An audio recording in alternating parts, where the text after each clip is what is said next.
Yes, you're welcome to MMTV. You're welcome to MMTV. Tukwaniriza nnyo ku MMTV. Webale nnyo kwekuumirako ku MMTV. Webale nnyo ku subscribinga. Thank you for subscribing each and every single time we upload a video. Each and every single time we upload any video. Thank you for being around and keeping liking and sharing and commenting videos on zona that take you. Watanaba ku subscribinga. I remind you, please subscribe on this YouTube channel, so that we continue with your latest news, so that we continue with your latest updates. Amawulire again kuletedde leero, Mr. Eddy Kenzo has gone ahead and made Uganda more and more and more proud. Omwana ono, people are saying he's so blessed. I know omukisa ogwenjawulo abantu bamugerageranya nnyo ku Bobi Wine bagamba ababiri bano bali so blessed. Engeri gye bafunamu ebintu byabwe yeewunyisa, engeri gye bafunamu ebintu oba engeri gye bafunamu emikisa gyabwe n'engeri Katonda gy'aba blessingamu yeewunyisa nnyo. Ababiri bano Bobi Wine ne Eddy Kenzo bayina ebintu bibafuna nga abayimbi abalala kibatwalidde ebbanga okubifuna. Eddy Kenzo, he is the first Ugandan artist okufuna yali era akyali Ugandan artist eyasooka okufuna BET award simu Uganda yokka ne mu East Africa yasooka okugireeta bano ba Diamond Platinum bazireese nga ye amaze okusetingawo record. Ye yasooka ddala okufuna BET award eno zezimu ku awards ennene mu Africa zibawa abantu around the world abasinze okubeera nga bakola ennyimba ezakabi ezinyumidde abantu mu Africa ne mu nsi yonna. Yavuddeyo n'afuna award endala eya YouTube ye Uganda mu Uganda asoose okufuna 1 million subscribers.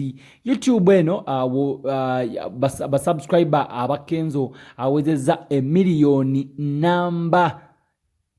Twagala sanyuka wamu ne Eddy Kenzo. He is now having 1 million subscribers.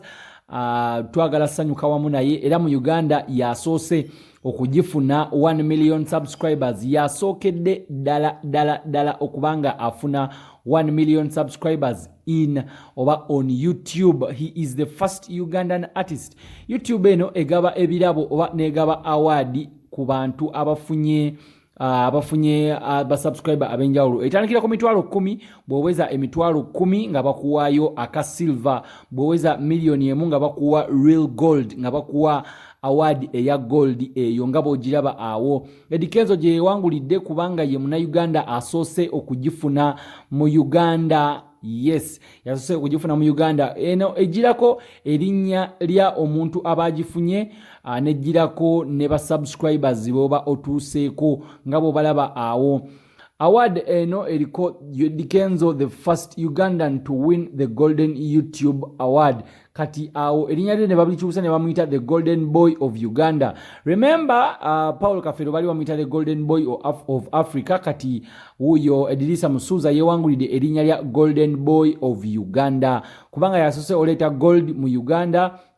Ate nga award eno agiwangulidde mu budde buneno obwa lockdown, mu budde obwa quarantine nga akyali mu nsi ya Ivory Coast. Fena tukimanyi bulungi nnyo government egezaako okulwana nga bwesobola ereete Eddy Kenzo.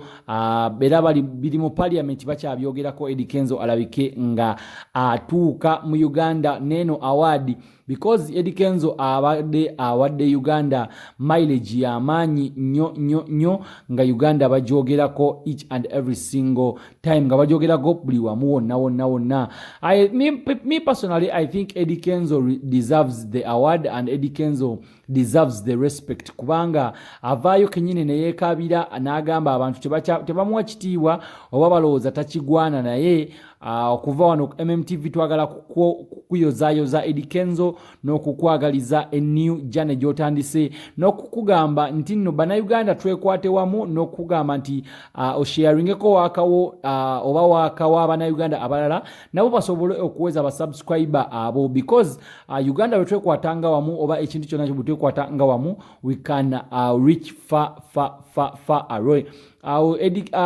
Lydia Jasmine yavaayo konagamba Eddy Kenzo bwoba since owezezza million subscribers nange mpostingako ogambe ne basubscriber bo banange nsobole okubafuna nze nemefunayo kitundu kwabo babeera bamala bumazi okukola kyemba njagala. Jukira Lydia Jasmine yali yayawukana ne management ye ne basigaza YouTube endala kati YouTube ye yakamala emyaka 2 gyokka era nto nnyo. Yasaba Eddy Kenzo amusharingireko ebintu bye naye asobole okubeera nga aweza basubscriber abo. So from MMTV we want to say congratulations the golden boy of Uganda. So say okuleta gold mu Uganda. We are so proud of you Eddy Kenzo despite ebintu byenjawulo ebituukawo naye we are so proud of you. Abantu tulabye abayimbi bangi bafunyemu obuzibu nga tebabakiriza like they are not appreciated, but that will be a story for some other day. But right now allow me say congratulations Mr. Edisa Musuza Tata Amal.